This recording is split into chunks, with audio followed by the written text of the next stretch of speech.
This conference will now be recorded. अद्य बुधवासरः अथवा सोमवासरः ज्येष्ठ कृष्ण षष्ठी दिनांक 30 जून 2021 चरक निदासन अध्याय 5 कुष्ठनिदान शंखं चक्रं जलतान् ददतमृतघटं चारुदोर्भिश्चतुर्भिः सूक्ष्मस्वच्छातिहृद्यां शुकपरिविलसन् मौलिमुद्भोजनेत्रं कालाम्भोदोज्ज्वलाङ्गं कटितटविलसच्चारुपीताम्बराढ्यं वन्दे धन्वन्तरिं तं निखिलगतवनप्रौढदावाग्निलीलं ब्रह्मणो हि समारब्धाम् आत्रेयाख्येषु पूजिताम् अस्मदाचार्यपर्यन्तां वन्दे परम्पराम् आयुर्वेदरतं वन्दे मातवाख्यं महादेवम् आयुर्वेदामृतं सर्वं शिष्येभ्यो यः प्रदत्तवान् द्रष्टाज्ञानी दृष्टकर्मा कृतकर्मा तथैव च अध्यापको विषक् श्रेष्ठो महान् संशोधकस्तथा गुणैरेतैः समुदितैः यत्कार्यं स्फुटनोद्धसः समृद्ध्यर्थं कार्यस्य वयं नु प्रयतामहे सरस्वत्यै नमो यस्याः प्रसादात् पुण्यकर्मभिः बुद्धिदर्पणसङ्क्रान्तं जगदध्यक्षमीक्षते आत्रेयं प्रथमं वन्दे आयुर्वेदजगद्गुरुम् आयुर्वेदामृतं सर्वं गृहीत्वा हि सुरेश्वरात् अग्निवेशादिकेभ्यो यच्छति सप्तमः प्रथमं तन्त्रकर्तारम् अग्निवेशं नमाम्यहम्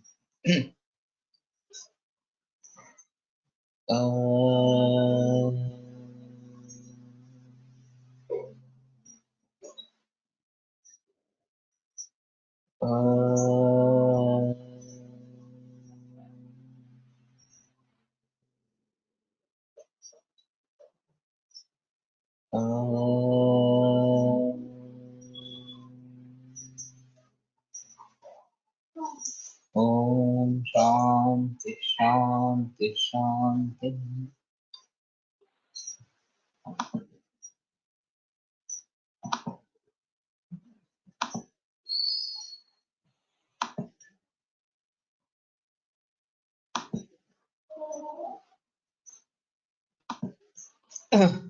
पंचमोऽध्यायः अथाथा कृष्णदिनानं व्याख्यास्यामः। इतिहासः भगवान् आत्रेयः सप्तद्रव्याणि कुष्ठानां प्रकृते विकृतिमापन्नानि भवन्ति।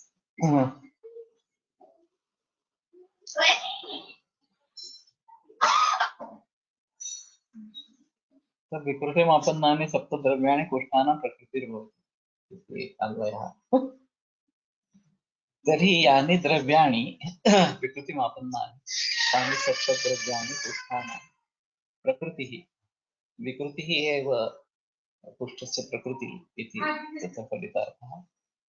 तद् यथा त्रयोदोषाः वातपित्तश्लेष्माणः प्रकोपणविकृताः दोषाश्च शरीरधातवः त्वङ्मांसशोणितलसिकाः तथा दोषोपघातविकृता इति।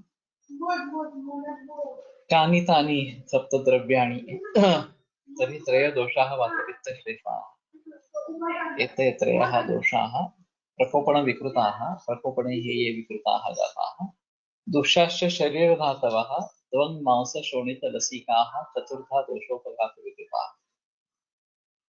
एवं च त्वङ्मांसशोणितलसिकाः एते चत्वारः भावाः दोषोपघातविकृताः दोषाः।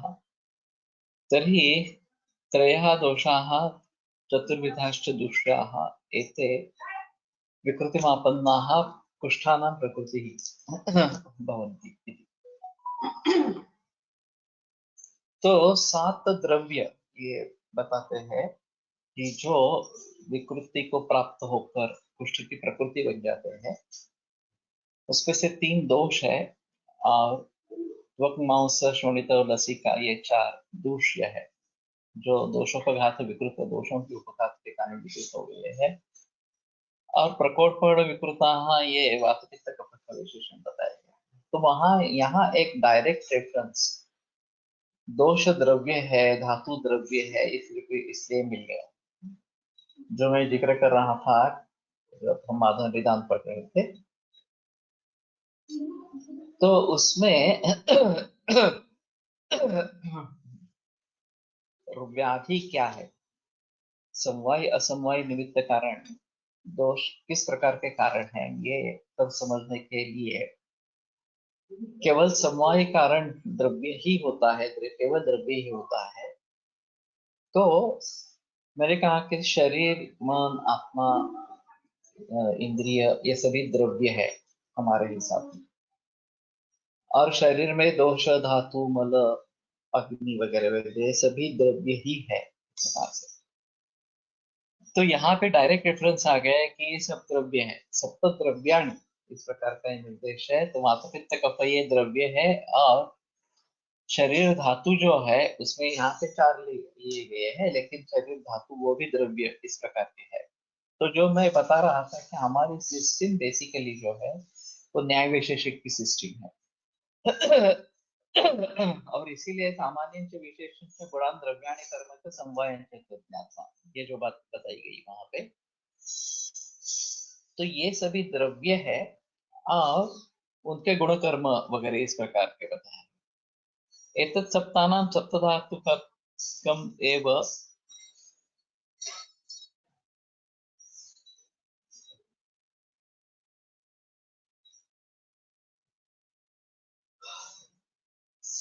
सप्तधातुकमेवं गतम्, सप्तधातुकम् एवं गतम् आजननम पुष्टानाम्।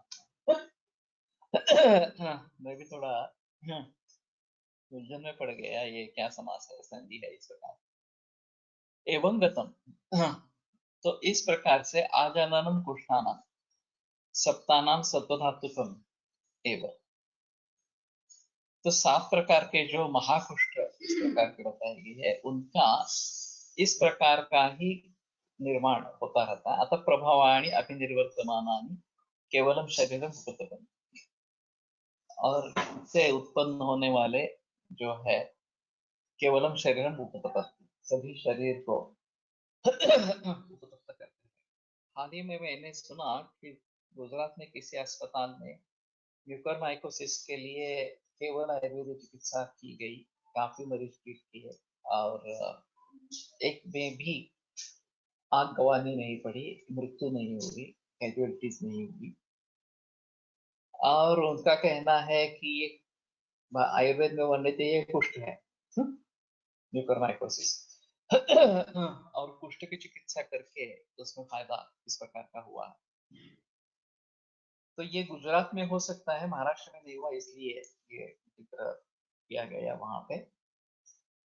तो गवर्नमेंट का सपोर्ट होने पर क्या स्थिति होती है इसका एक नमूना। लेकिन कुष्ठ को, म्यूकोरमाइकोसिस को कुष्ठ समझना ये एक अलग होगा। वेद स्कॉलर का कहना था कि शंख के व्याधि जो है वो आशुकारी है, उसमें म्यूकोरमाइकोसिस को हम ले सकते हैं इस प्रकार से। तो अतः प्रभावाणि अभिनिर्वर्तमानानि केवलम शरीरम उपतपन्ति, तो इस प्रकार से निर्माण होने वाले सभी कुष्ठ। तो इसमें एक अहम मुद्दा है कि सभी कुष्ठ जो महाकुष्ठ है इस प्रकार के साथ, वो 3 दोष और त्वंग, मांस, शोणिता और लसिका, इनसे बनते हैं।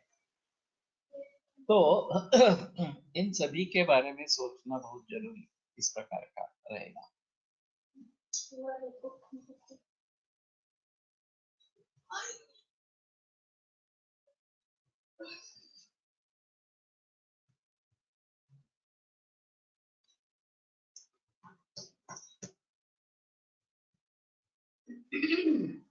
न किंचिदस्ति कुष्ठम एकदश प्रकोपनिमित्तम्, अस्ति खुद समान प्रकृतीनामपि कुष्ठानां दोषांश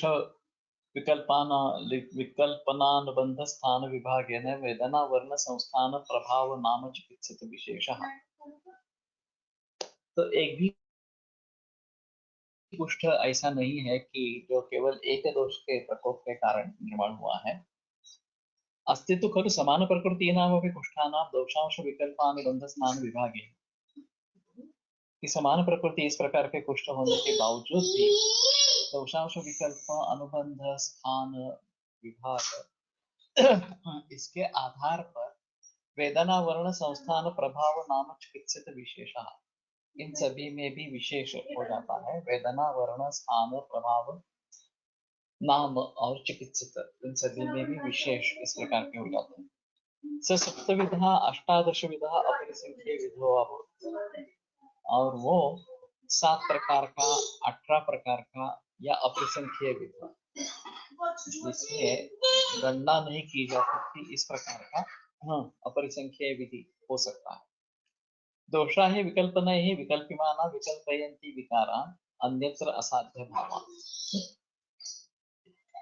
तो विकल्पनों के द्वारा विकल्प्यमान जो इस प्रकार के दोष है, वो विकारान विकल्पयन्ति, वो विकारों में विकल्प निर्माण करते रहते हैं।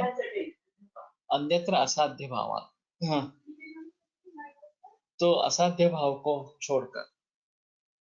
तो ये क्यों बताया, थोड़ा मुश्किल है इस प्रकार से बताना, कि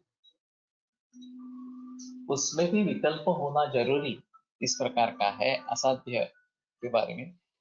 लेकिन ये जो विकल्प है शायद साध्यासाध्य विकल्प इस प्रकार का कह रहे हैं, और इसमें कोई दूसरा विकल्प नहीं है, असाध्य असाध्य ही।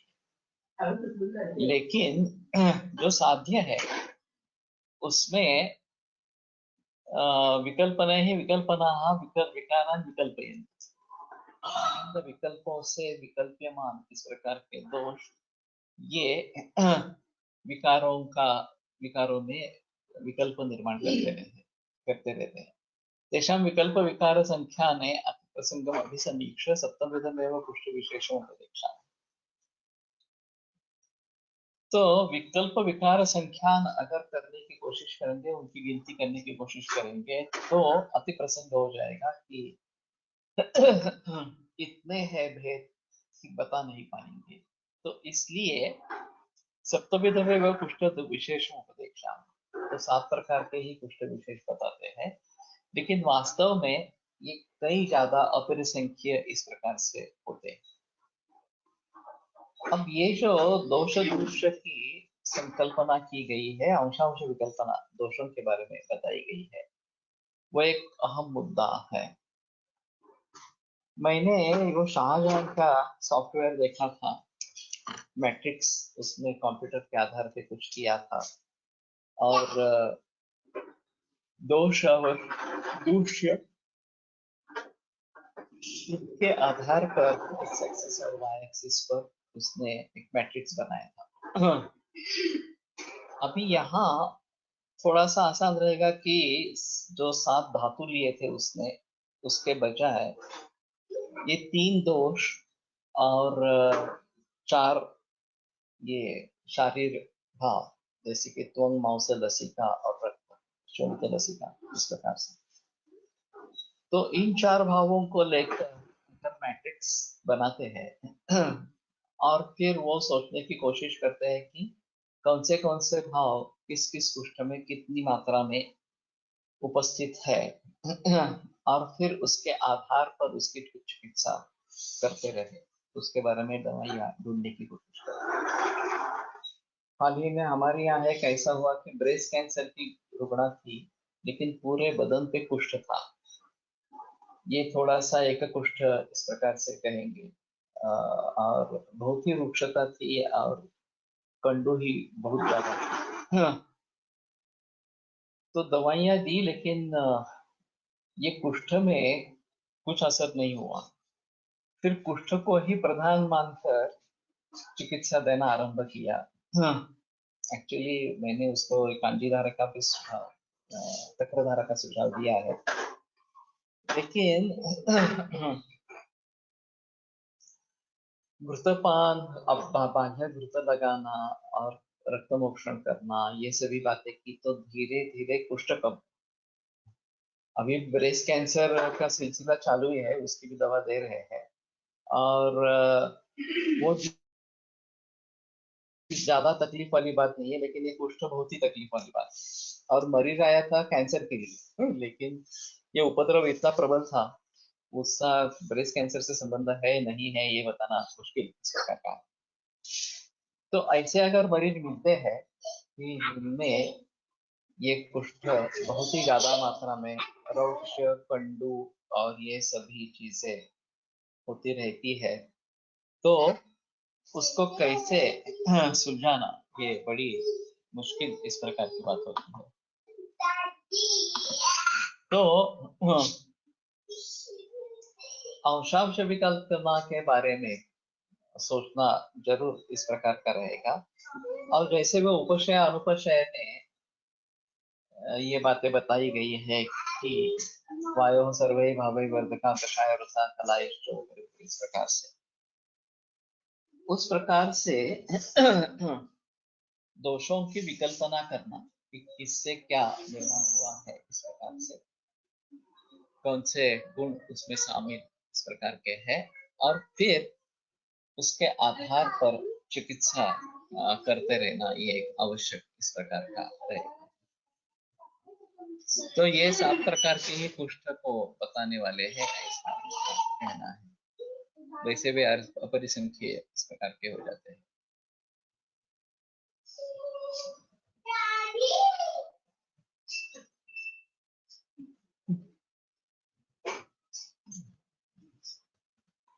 यह वातादिश त्रिषु प्रकुपितेषु त्वगादिंश चतुर प्रदूषयत्सु वाते अधिकतरे कृपाल कुष्ठम अभिनिर्मित।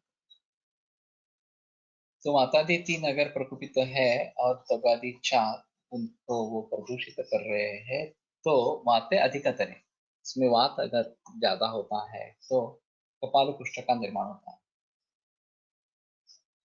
पित्ते तो औदुंबरम, पित्त का प्राधान्य होता है तो औदुंबर कुष्ठ होता है। श्लेष्मणि मंडल कुष्ठ,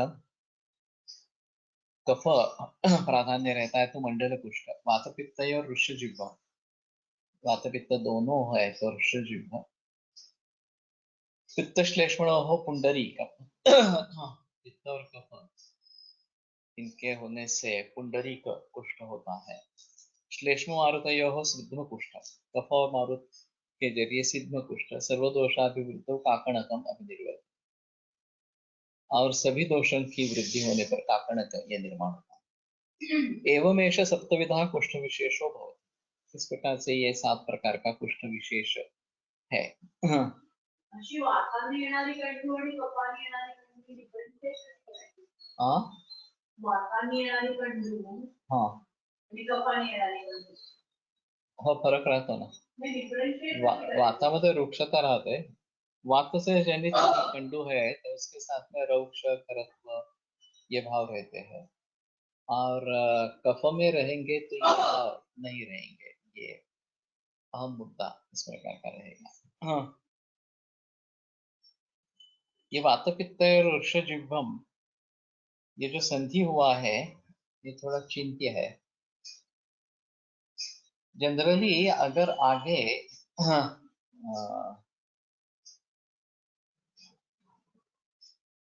स्वर होता है ऋष्य, ये रू स्वर है, तो वात पित्तयोः विसर्जनीय से सा ससुर, तो स और स का रू इस प्रकार का होता है। और फिर अगर अ ई उ सामने हो तो वो उसमें वो र मिल जाएगा, लेकिन ये ऋष्यजिह्व में स्वर होने के बावजूद भी ये उसमें मिल नहीं गया। तो पाणिनि के अनुसार ये संधि कैसा होगा थोड़ा देखना पड़ेगा।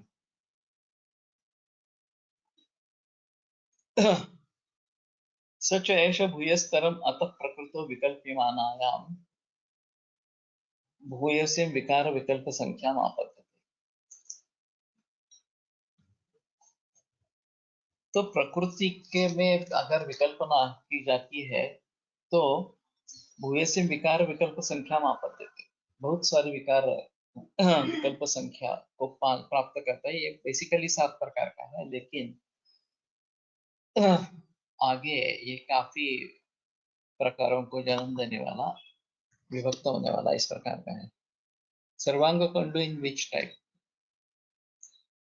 जो अगर पूरे बदन पे कुष्ठ है तो सर्वांग कंडू होती है, नहीं तो जहां पे कुष्ठ है वो उसमें कंडू इस प्रकार की रहती है। और कंड और रौक्ष ये दोनों ज्यादा दिखाई देते हैं। तत्र इदं सर्वकुष्ठनिदानं समासेन उपदेक्ष्यामः। तो सर्वकुष्ठ का कारण बिल्कुल संक्षेप में यहाँ पे बताते हैं। शीतोष्ण व्यत्यासम अनानुपूर्व्या उपसेव्यमानस्य। तो अनुपूर्वी यानी कि विशिष्ट क्रम से उसका सेवन करना, और अनानुपूर्वी ये उस तरीके से सेवन नहीं करना। तो शीतोष्ण व्यत्यासम, शीत और उष्ण इनका व्यत्यास अगर योग्य तरीके से सेवन किया जाए तो एक अलग है, लेकिन अयोग्य रीति से अगर सेवन किया जाए तो ये कुष्ठ का कारण बनता है। अभी विदेशों में ठंड बहुत ज्यादा रहती है और मिक्सर यूनिट रहता है बाथरूम में। तो एक गर्म पानी वाला, एक गार पानी वाला, और फिर एक प्रचलन वहां पे ऐसा है कि एक बार गर्म पानी लेना, फिर ठंडा पानी लेना, फिर गर्म पानी लेना, फिर ठंडा पानी लेना, ऐसा अल्टरनेट करते रहे। तो किसका पतना ये कहना है मालूम नहीं, लेकिन वो कहते हैं कि ऐसा करने से सर्कुलेशन सुधर जाता है, जो स्किन का सर्कुलेशन है वो ज्यादा अच्छा हो जाता है। और ये काफी लोगों में प्रचलन में है कि व्यत्यासात शीत उष्ण इस प्रकार का सेवन करते हैं। अब जो बात अनुपूर्वी इस प्रकार से कहते हैं, और अनुपूर्वी नहीं हो तो ये कुष्ठ का हेतु बन जाता है। तो अनुपूर्वी क्या है? अनुपूर्वी में दो विकल्प हो सकते हैं। एक शीत से आरंभ करके थोड़ा थोड़ा उष्णता बढ़ाकर उष्ण जल तक पहुंचे, या फिर उष्ण से शुरुआत करके थोड़ा थोड़ा कम करके शीत तक पहुंचे, इस प्रकार से।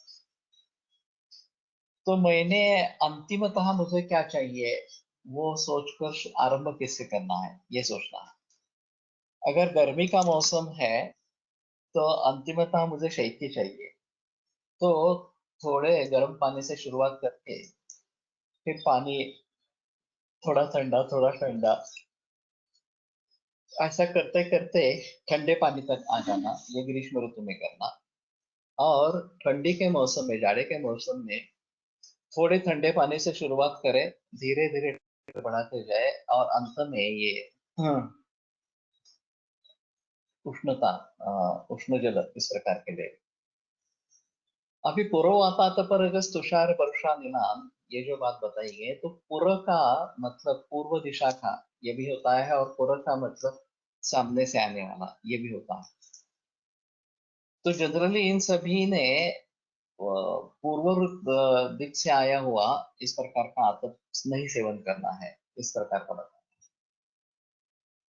अब पूर्व दिशा का से आने वाला नहीं सेवन करना है तो सुबह में नहीं सेवन करना है, शाम को सेवन कर सकते हैं। इसमें क्या फर्क होता है पूर्व में करने से या पश्चिम वाला करने से? तो इसमें काफी ओपिनियंस है। एक कुष्ठ से लेकर पिटिव कुष्ठ वगैरह वगैरह सभी को सोरियासिस बताया जाता है। और मेरे ख्याल में दोषों को ध्यान में रखो, सोरियासिस है या नहीं है ये अलग चीज रहेगी।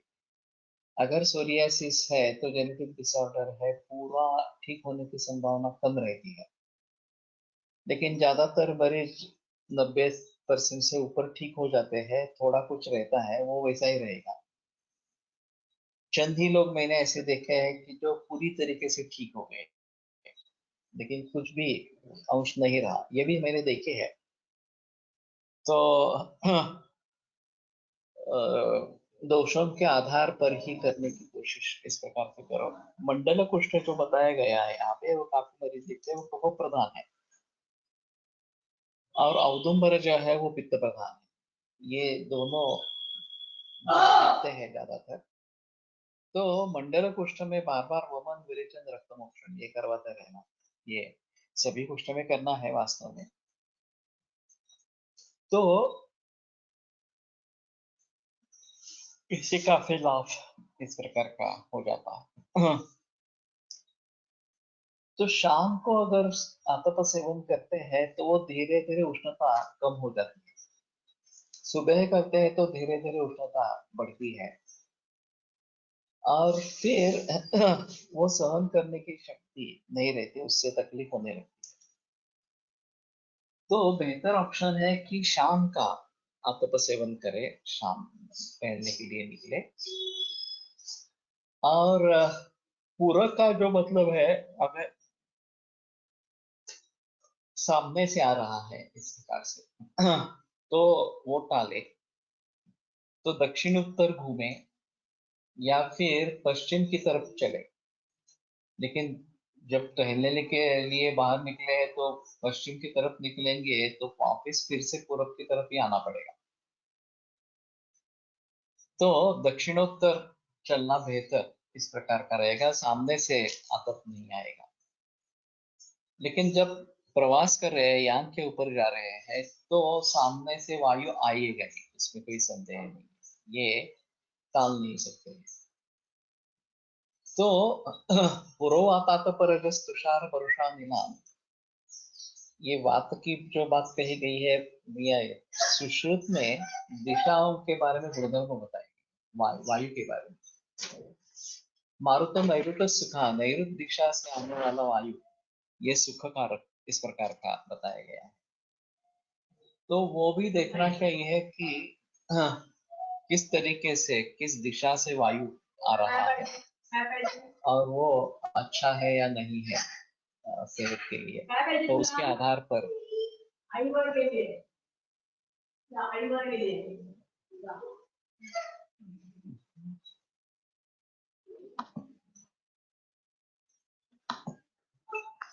ये हो रहा है, इसके बारे में थोड़ा सोचना इस प्रकार का पड़ेगा। तो अनुपूर्वी क्या है, यहाँ पे जो निर्देश की गई है वो अनुपूर्वी क्या है, इसमें कुछ वृद्ध वैद्याधार या फिर कहीं रेफरेंस इस प्रकार का मिलता है तो ज्यादा अच्छा इस प्रकार का रहेगा। और फिर भी शीतोष्ण व्यत्यास ये अनुकूल है ऐसा थोड़ा सा है। कुछ वात व्याधि में इस प्रकार के निर्देश आते हैं कि व्यत्यास चिकित्सा करते रहना चाहिए, इस प्रकार से अमृतवाद में बताया गया है। तो शीतोष्ण व्यत्यास या दूसरे किसी प्रकार के व्यत्यास, अब निरूह और अनुवासन बस्ती एक का ही सेवन नहीं करना है। तो उक्लेशाग्निवधो स्नेहान निरूहान मरुतो भयम, तो इसके लिए उसमें व्यत्यास करते रहना चाहिए। निरूह दे दिया, फिर अनुवासन दे दिया, फिर निरूह दे दिया, इस प्रकार से करना चाहिए। ये जिस प्रकार का व्यत्यास है उस प्रकार का शीत उष्ण का भी व्यत्यास है।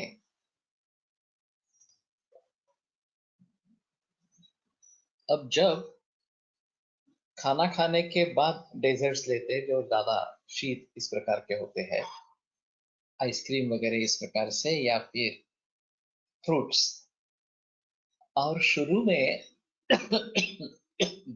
सूप लेते हैं, अभी जो कंसेप्ट है बुफे डिनर की उसमें, तो ये भी गलत गलत तरीका है कि अद्याद्रव्यम गुरु स्निग्धम स्वादु मंदम स्थिरम पूरा। हाँ, जो गुरु स्निग्ध मधुर वगैरह जो है वो शुरू में खाना चाहिए, अंत में शायद आप सूप ले सकते हैं। तो ये थोड़ा बिल्कुल विपरीत इस प्रकार का करना है। तो विशेष मोच चोचाम्र मोदकोत्कारिकादिकम, उसमें फल भी है और फलान यादव समझ लिया दाढ़ीमा दीदी बुद्धिमान, ये भी बताया गया है। तो हर एक के लिए एक अनुपूर्वी है, वैसे भी शीत उष्ण के लिए एक अनुपूर्वी इस प्रकार से। अगर फल या आइसक्रीम ठंडे हैं तो भोजन उपरांत नहीं लेने हैं, भोजन हाँ शुरू में ही अग्नि अच्छा है तब लेना है। इसमें एक एपेटाइजर संकल्पना है कि भूख नहीं लगी है, फिर सूप लेना आरंभ करते हैं और उससे उससे अग्नि को उत्तेजना मिलती है, और फिर भूख लगती है तो खाना खाना है। यह अभी बुफे डिनर्स में देखा जाता है। तो वास्तव में हमारे हिसाब में प्रसृष्ट विमुद्रे रुधिर दोषे स्वपतके वगैरह ये सब होने पर ही खाने के लिए बैठना है। अगर भूख नहीं है तो खाने के लिए बैठना ही नहीं है वास्तव में। तो इन सभी के बारे में थोड़ा देखना पड़ेगा, और ये शीतोष्ण व्यत्यास अनुपूर्वी क्या है ये भी देखना पड़ेगा। मैंने तो जैसे बताया कि जाड़े के मौसम में थोड़े ठंडे पानी से शुरुआत करके गर्म पानी तक जाए। और इस मौसम में, गर्मी के मौसम में थोड़े उष्ण जल से आरंभ करके शीत जल तक आ जाओ। ये तो अग्नि मंद नहीं पड़ेगी क्या? नहीं पड़ती है। वो कितना खाते हैं उसके आधार, वो पचन करने में सक्षम रहेगा इस प्रकार से। और जो भी चीज खानी है वो योग्य मात्रा में ही लेनी है। वैसे घना आहार केवल एक तृतीयांश इतना ही लेना है। तो ते पण नॉर्मल ह्याच्यात ठरवायचं कसं म्हणजे समजा 2 पोळ्या करायच्या म्हणजे असा आहार नहीं, ते ठरवायचा उद्गार शुद्धि उत्साह वेगोत सर्व हेतुचितः। ये जो बातें बताइए आहार जीर्ण के बारे में, दक्षिण जीर्ण दक्षिण, तो आहार पचन होता है व्यवस्थित और फिर एनर्जी रहती है, वजन भी मेंटेन होता है, तो वो मात्रा योग्य है, काफी है, ऐसा समझ लेना चाहिए। तो अनुपूर्वी के पहले अनुपूर्वी क्या है ये थोड़ा देखना पड़ेगा। तथा संतर्पण अपतरण अव्यवहार्य व्यत्यास, उसी प्रकार से संतर्पण अपतरण अव्यवहार्य व्यत्यास इस प्रकार। तो संतर्पण का ले रहे हैं, फिर अपतर्पण करेंगे, फिर संतर्पण करेंगे, फिर अपतर्पण करेंगे, इस प्रकार का अगर होगा तो ये मुश्किल है। अभी ओबेसिटी कम करने के लिए क्रैंक डाइटिंग करते हैं और पूरा संतर्पण कर लेते हैं, कुछ भी खाना नहीं है, केवल सूप्स और ये सैलड्स वगैरह इस प्रकार से लेना है। और फिर थकान आ जाती है और वजन कम होता है, कुछ हद के बाद वजन भी कम नहीं होता इस प्रकार से, तो फिर से खाना शुरू कर देते हैं। और ये सिलसिला बहुत बरसों तक चलता रहता है। बहुत सारे लोग इस प्रकार से करने हैं। आज ये प्लान करो, फिर 1 महीने के बाद दूसरा कुछ प्लान करो, फिर तीसरा कुछ प्लान करो, वगैरह वगैरह। सूप मध्ये अद्रक, मरीच इत्सेट्रा कटू द्रव्ये पण असतात। सुरुवातीला थोडे घेणे चालेल का? अगर भूख नहीं है तो ले सकते हैं, लेकिन ये भी बात समझनी चाहिए कि भूख लगने पर ही खाना खाना आरंभ करो। अभी ये चाय पे चर्चा जैसी होती है उस प्रकार से बुफे पे चर्चा इस प्रकार की होती रहती है। बहुत सारे लोग मिलते रहते हैं, तो खाना खाना एक निमित्त हो जाता है। काफी लोगों को मिलना, बातें करना, ये एक अहम उद्देश्य उसमें रहता है। तो उसमें अगर समय गंवाना है बोलने के लिए, चिट चैटिंग के लिए, तो सूप एक ऑप्शन अच्छा है कि थोड़ा थोड़ा सिप बाय सिप लेते रहो, थोड़ी थोड़ी भूख बढ़ती रहेगी और जिन लोगों से बात करनी है वगैरह वगैरह वो बात करते हैं। और फिर एक बार खाना शुरू हो गया तो फिर कुछ नहीं खाना है, कुछ नहीं बोलना है, इस प्रकार से।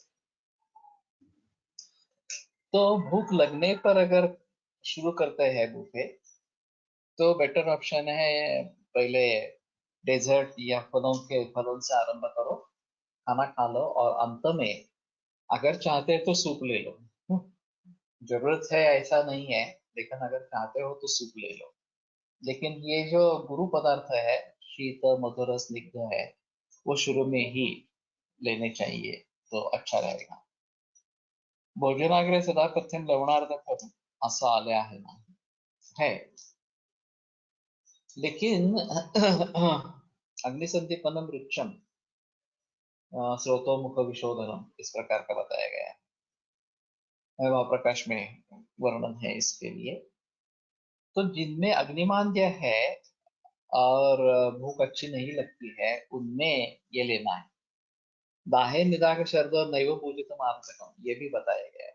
दाह, निदाग, ग्रीष्म ऋतु और शरद, इसमें अदरक नहीं लेना है। तो सभी के लिए लेना है ऐसा नहीं है। तो जिनको इस प्रकार की स्थिति रहेगी, हाँ, कि अग्नि मंद ही है और भूख अच्छी लगती नहीं है, वो भोजन अग्र सदा तक लवणार्धक भक्षण इसका प्रयोग करे। फिर भी थोड़ा सीजन भी देखे, और वर्षा ऋतु है, जाड़े के मौसम है, तो ठीक है ले सकते हैं। लेकिन ग्रीष्म और शरद में नहीं लेना है, ये बात ध्यान में रखनी है। तो संतर्पण अपतरणपण अव्यवहार व्यत्यास, तो वास्तव में ऐसा होता है हमारे भोजन में दोनों तरह प्रकार के द्रव्य रहेंगे, संतर्पण भी रहेंगे और अपतर्पण भी रहेंगे। तिक्तरस वगैरह इस प्रकार के कुछ रहेंगे तो वो अपतर्पण करने वाले हैं। गुरु मधुर स्निग्ध शीत ऐसे है तो संतर्पण करने वाले इस प्रकार के रहेंगे। लेकिन इसका व्यत्यास, पहले ये लेना फिर वो लेना फिर ये लेना फिर वो लेना, इस प्रकार से अगर करते रहेंगे तो ये कुष्ठ का कारण बन जाता है। हम क्या करते हैं कि पाव भाजी खाते हैं, पानी पूरी पीते हैं, पानी पूरी लेते हैं और फिर बाद में आइसक्रीम खाते हैं, अरे बहुत जलन हो रही है, इस प्रकार से। तो ये शीत उष्ण व्यत्यास इस प्रकार का हो जाता है।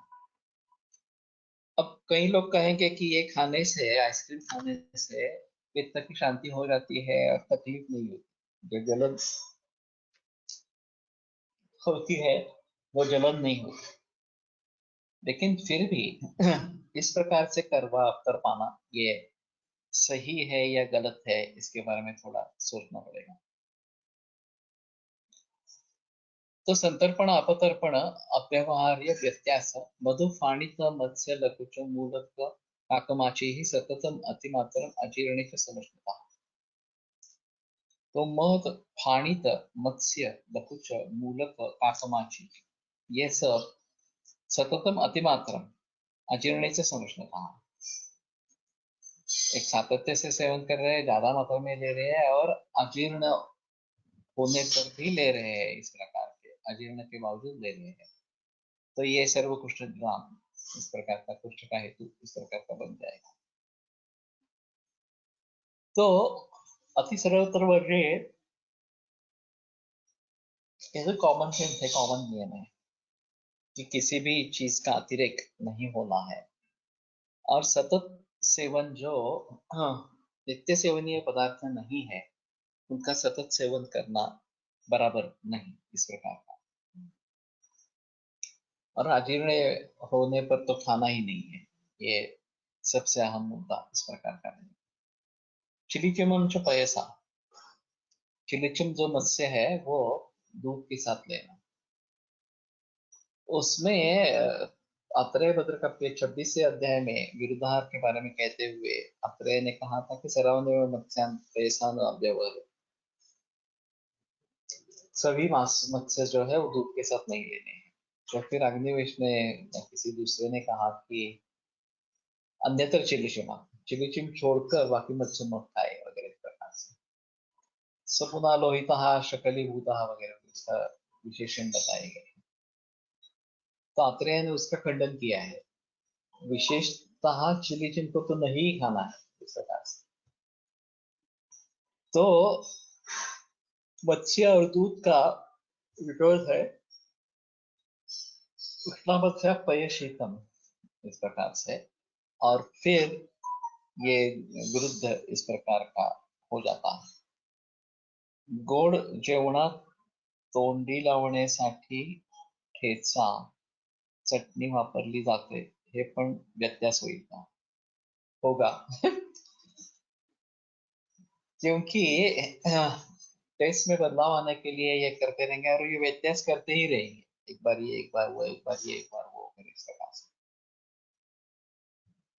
तो पंक्तियों में ये प्रचलन था कि जो खीर या नैवेद्य के जो पदार्थ जो मीठे रहते हैं वो पहले खा लेने हैं इस प्रकार से, और फिर बाकी रसों के पदार्थ लेने। लेकिन उसमें भी ऐसा होता है कि ये पकवान के रूप में नहीं होता। तो प्रसाद अलग होता है थोड़ा सा, और पकवान में जो मेन है वो काफी मात्रा में सर्व किया जाता है इस प्रकार से। और फिर उसके साथ में कुछ अचार चटनी इस प्रकार के दिए जाते हैं। तो ये व्यत्यास इस प्रकार का हो जाएगा कि बार बार इस प्रकार का खाना उस प्रकार का खाना वगैरह इस प्रकार से करने से ये हो जाएगा। मैंने अभी नाड़ी पट्टी के बारे में कुछ बरस पहले इसके यहाँ यहाँ पे बताया था अभी एक उसका उदाहरण याद आया। आप में से कितने लोग नाड़ी पट्टी जानते हैं मुझे पता नहीं है, लेकिन ये एक ज्योतिष का तरीका है. काकमाची वनस्पती रसायन व त्रिदोषाने सांगितले आहे ते कृष्णाचे कसं वागे है. वो जिस प्रकार से हाँ, ये सततम अतिमात्रम अजीर्णे इस प्रकार से होगा तो हेतु होगा. जब ये बताते हैं तो उसी प्रकार से उसको मान लेना ये जरूरी इस प्रकार का. हाँ, अब ये शालीपर्णी भी रसायन है, त्रिदोषज्ञ है, तो अभी उसका प्रयोग कर रहे हैं कुछ कोविड-19 के मरीजों पे या डायबिटीज या वायरल पे भी, वायरल डिसीज के लिए. तो ये काफी अच्छा इस प्रकार का रहेगा. हाँ, तो मैं बात कर रहा था नाड़ी पट्टी के बारे में, और ये बात मुझे अभी इसलिए याद आई कि जो अजीब उदाहरण मैंने सुना था, क्या एक प्रसाद बोडस करके है, जेमियोलॉजी में एक काम करता है वास्तव में. तो उसको पता चला कि बद्रीनाथ के नजदीक एक अत्रि की गुफा है, अत्रि महर्षि की गुफा है. तो उसने ये जो सवाल पूछे जाते हैं जीव नाड़ी में, उसमें अत्रि महर्षि से ही सवाल पूछा कि मुझे ऐसा ऐसा मालूम हुआ है, तो ये सच्ची गुफा है क्या. तो उन्होंने जवाब दिया है, बद्रीनाथ के नजदीक है इस प्रकार से. तो उसने पूछा मैं वहां पे आ सकता हूँ क्या गुफा देखने के लिए. तो उसने कहा कि आप जरूर रहिए, आप हमारे मेहमान रहिए इस प्रकार से. तो इसने प्लानिंग कर दिया कि कैसे जाना है, क्या जाना है. और फिर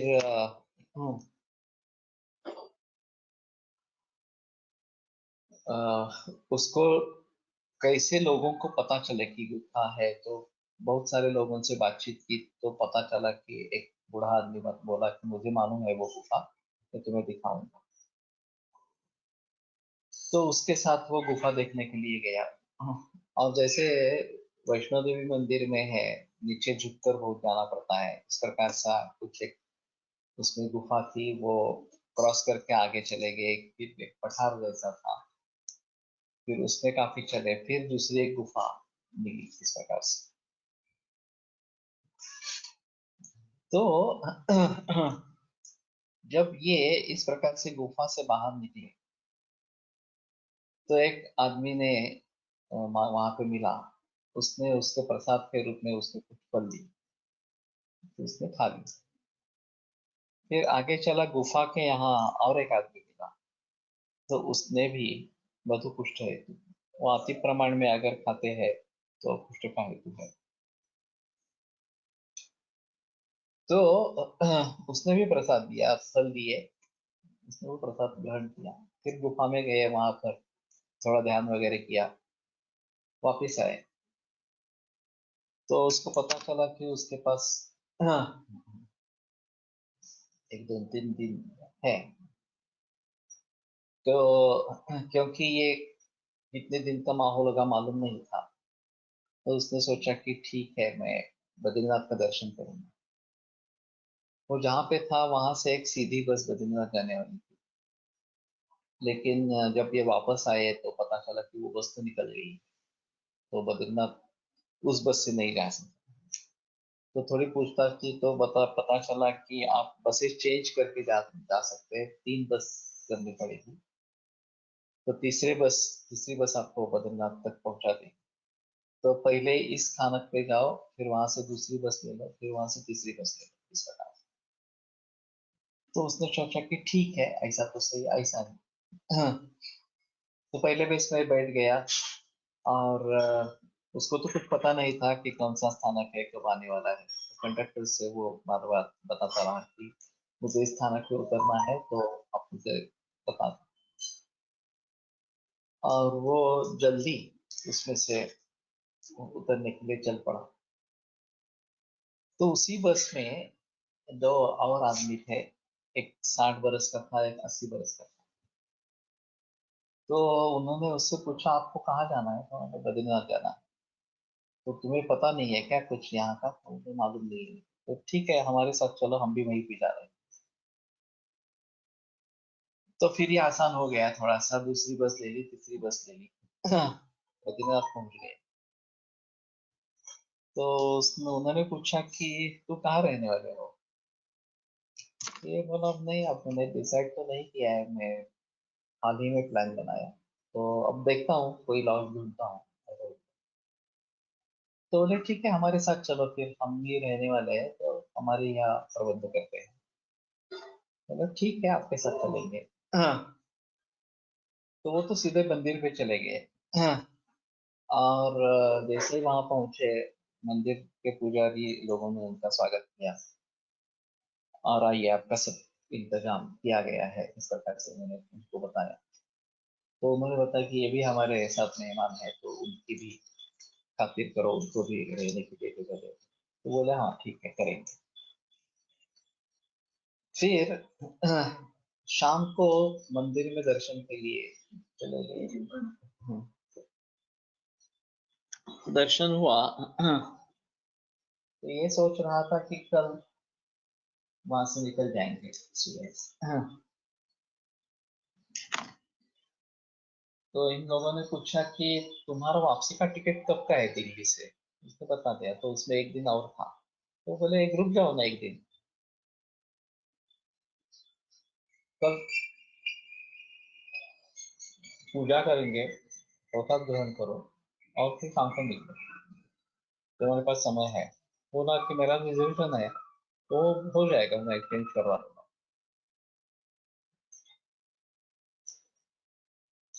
तो फिर दूसरे दिन उन्होंने पूछा कि आपको कौन सी पूजाएं करनी है। तो इन लोगों ने कुछ पूजाएं बताई। फिर इसको पूछा कि तुम कौन सी पूजा करना चाहते हो? जो है वही पूजा मैं भी करूंगा। तो कई हजारों में थी वो पूजाएं, लेकिन उसने कर ली। और फिर बासुंदी में बना राइस भोग के लिए चढ़ाया गया था, वो उनको सर्व हुआ प्रसाद के रूप में। और फिर जब शाम को निकल पड़ा, तो ये दोनों उसको रिहा करने के लिए इस स्थान तक आए। आश्चर्य की बात ये थी कि किसी का भी एक दूसरे से परिचय नहीं हुआ था। ये सब बातें ऐसी ही चलती आ रही। उन्होंने भी उसको नाम नहीं पूछा, इन्होंने भी, इसने भी उनको नाम वगैरह नहीं पूछा। तो फिर उन्होंने ये प्रसाद बोरस ने उनसे बात की कि आपने हम मेरी बहुत सहायता की है, मदद की है, आप है कौन।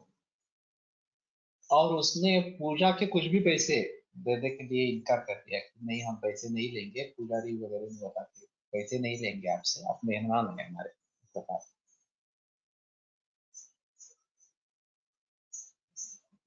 तो फिर उसने पूछा कि आप है कौन। तो उन्हें कहा कि ये चैरिटी कमिश्नर के ऑफिस का है, तो 60 बरस वाला आदमी था वो, और ये रेगुलर इंस्पेक्शन विजिट है उसकी। और दूसरा था वो केदारनाथ का पुजारी था, 80 बरस वाला।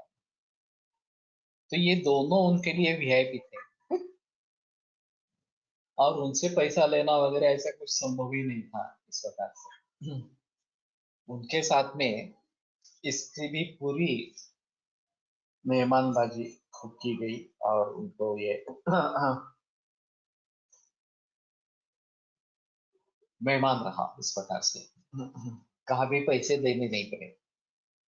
वापिस आया, वापिस आने के बाद फिर से नारी कुश्ती में चला गया, ये जीव नारी के लिए। और अत्रेय महर्षि से पूछा कि मुझे जो प्रसाद मिला वो कौन सा प्रसाद आपका मैनेज किया, आपका दिया हुआ इस प्रकार का था। क्योंकि मुझे 2 बार फल मिले, एक बार वो पायस मिला सरकार से। तो उन्होंने बता दिया कि वो पायस वाला प्रसाद था, वो मेरी तरीके से हुआ है और तुम मेरे मेहमान रहे हो, इसलिए तुम्हें कहीं भी कुछ भी खर्चा नहीं करना पड़ा सरकार से। तो ये बड़ा अजीब माहौल है नाड़ी पट्टी का ज्योतिष जो है इस प्रकार से। तो ये तमिलनाडु की खासियत है, वहाँ ऐसी हस्तलिखित लिपियां हजारों की संख्या में है, और पुरुषों के लिए दाएं अंगूठा का निशाना और औरतों के लिए बाएं अंगूठे का निशाना, जन्म तारीख, जन्म समय, इतना ही बताना पड़ता है। फिर वो ये हस्तलिखित लेके आते हैं और सवाल पूछते हैं कुछ। तो अगर सवाल का सही जवाब मिल गया और वो आपकी पट्टी है ऐसा निश्चित हो गया, तो उसका वाचन होता है। तमिल कूटलिपि में है, लेकिन उसमें ऐसा है कि आपका नाम, आपके माता पिता का नाम, बहन वगैरह है तो उसका नाम वगैरह ये भी सभी आते हैं। आप क्या कर रहे हैं, कैसा हुआ है, क्या हुआ है, ये सभी बातें आ जाती है। मैं और सुश्रुत शुरू में गए थे नाड़ी पट्टी देखने के लिए, यहाँ पिंपरी में एक है। तो मेरी नाड़ी पट्टी नहीं मिली, सुश्रुत की मिली।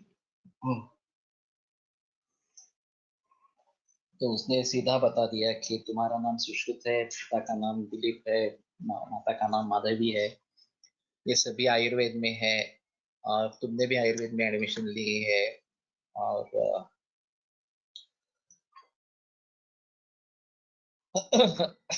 तुमने कॉलेज चेंज किया है।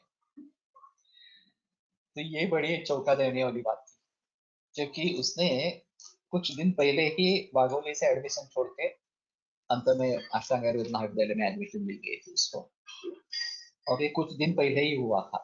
इस प्रकार से तुम्हारी बड़ी बहन है, 25 वर्ष से पहले उसकी शादी नहीं करना वगैरह इस प्रकार से।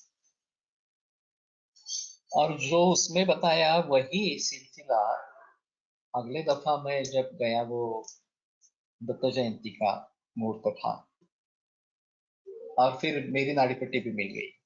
तो उन्होंने शुरुआत ही ऐसे की कि आपका गुरुबल बहुत अच्छा है और इसीलिए आज ही आपका योग था, आज दत्त जयंती है, गुरु का दिन है, तो आज ही आपका योग था इस प्रकार से।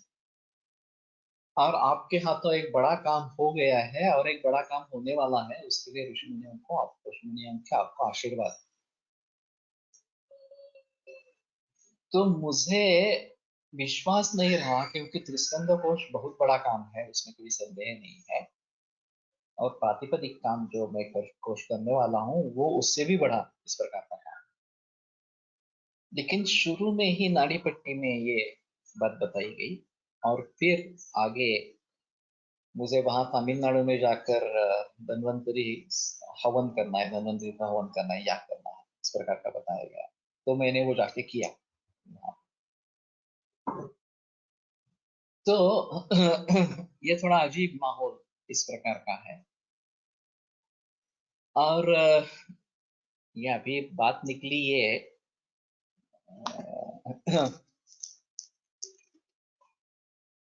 प्रसाद शुरू में खाया जाता है और बाद में बाकी अन्न सेवन किया जाता है, इसके आधार पर मुझे ये सब किस्सा याद आया।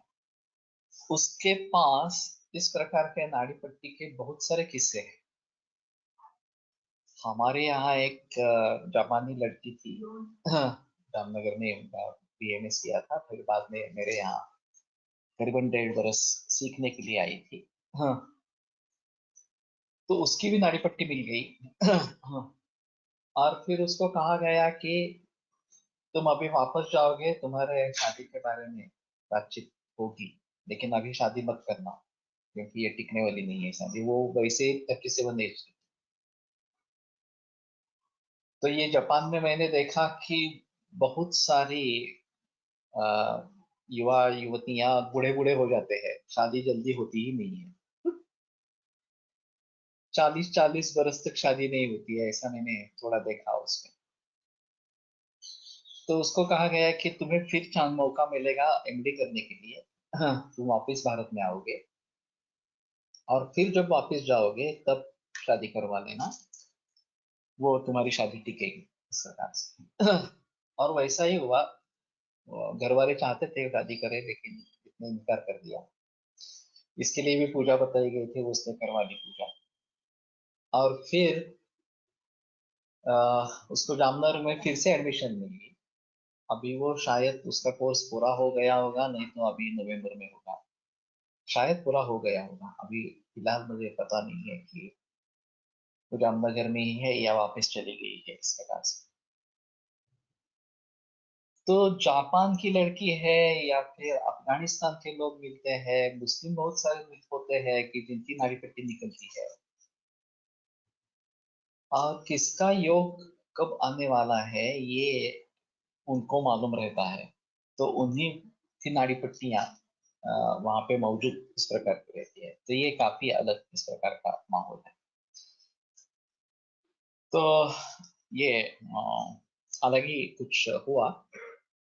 लेकिन बहुत सारे मरीजों में जहाँ ज्योतिष की सहायता लेनी है, वहां पे मैं नाड़ी पट्टी का जिक्र करता हूँ और नाड़ी पट्टी देखने के लिए कहता हूँ इसके। ये सीधा ऋषि मुनियों से कांटेक्ट है, इसलिए ये बेहतर चॉइस इस प्रकार का है। अब यही रुकते हैं कल मधु कोष्टिका को लेकर, संप्रत विकृतिका को लेकर आगे बढ़ेंगे। आयुर्वेद प्रकांडो निगदितैः शल्यतंत्र प्रधानः शिष्येभ्यः शाश्वतोऽयं निखिलजनकृपा व्याप्तचित्तेन येन आयुर्वेदस्य वाञ्छन् पुनरपि भुवने काञ्च सुष्ठुः प्रतिष्ठां श्रेष्ठं धन्वन्तरिं तं प्रणमति च सदा वैद्यवर्गो हि नूनम् वैद्यवर्गो हि नूनम्। ॐ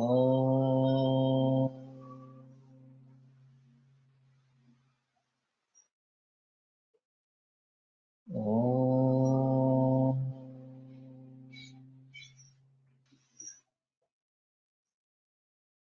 ॐ